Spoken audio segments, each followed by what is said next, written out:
வணக்கம் ஃப்ரெண்ட்ஸ், இன்றைக்கி நம்ம முட்டைக்கோஸ் தான் பார்த்துட்ருக்கோம். கேபேஜ் பாருங்கள், இது க்ரீன் வகை சேர்ந்தது. பச்சை நிற கோஸுங்க, பார்த்தாலே தெரியும். பாருங்கள் எவ்வளோ அழகாக இருக்குது பாருங்கள். அப்படியே இயற்கையை பார்த்தோன்னே நானும் அப்படியே மறந்து போயிட்டு அப்படியே பாருங்கள். சொட்டு நீர் பாசனம் போட்டிருக்காங்க. ஃபுல்லு சொட்டு நீர் பாசனங்க. லைன்லாம் பைப்பு போட்டு சொட்டு நீரை பாசிருக்காங்க பாருங்கள். பல இலைகளின் சுருள் வடிவமாக இருக்கிறது தான் இந்த கோஸுங்க, முட்டைக்கோஸு. அது ஒரு இலை வகை தான், அது ஒரு காய் கிடையாது. பல இலைகளின் கூட்டமைப்பு தான் கோஸ், முட்டைக்கோஸ். பாருங்கள், சன்ரைஸ் பைப் கொடுத்துருக்காங்க. இங்கே இருக்கிற பெங்களூரில் இருக்கிற கிளைமேட்டுக்கு இந்த சொட்டு நீர் பாசனமே போதுமானது. சென்ட்ரலைஸ் பைப் கொடுத்துட்டு சென்டரில் ஸ்ப்ரிங்கு அந்த ரோல் மூலிமா தண்ணி பீச்சு அடிக்கிற மாதிரி எல்லா இடம் அடிக்கிற மாதிரி போட்டிருக்காங்க. 2 பக்கம் தோட்டம் போட்டிருக்காங்க பாருங்கள். ரொம்ப அருமையாக இருக்குது. நிறைய பாதுகாப்பு, நிறைய மருந்து அடித்து பாதுகாப்பு பண்ணியிருக்காங்க.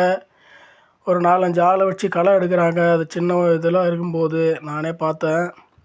பாருங்கள் எப்படி க்ரீனரியாக இருக்குது. இந்த கோஸு இது ஒரு கீரை வகை தாங்க. ஆக்சுவலாக இது ஒரு தடிமனாக இருக்க தண்டு வகையை சேர்ந்தது. அதனால் தண்டு இதெல்லாம் பல இலைகளை சுருள் வடிவாக கொண்டதாக இருக்கிறதால இது கோஸு, முட்டைக்கோஸ்.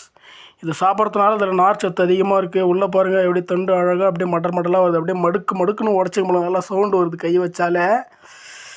இது அதிகமாக சாப்பிட்றதால நல்ல ஜீரண சக்தி கூட்டி கொடுக்கும். பொரியல் தான் பண்ணுவாங்க. பொரியல் சாம்பாரில் கொஞ்சமாக சேர்த்துக்கிட்டால் நல்லாயிருக்கும். சாம்பார் நுரையீரலுக்குலாம் ரொம்ப நல்லதுங்க. எப்படி இயற்கையை பார்த்தோன்னே ரசிக்கணும். எல்லோரும் அப்படியே இயற்கையை பார்த்தோன்னே விவசாயம், மாடித்தோட்டம், மடிக்கணினி தோட்டம்லாம் பார்க்கணும். ஓ மை காட், பாருங்கள் இதான் சொட்டு நீர் பாசனம். தண்ணி பிசு பிசுன்னு அடிக்குது, நானே பார்த்தேன்.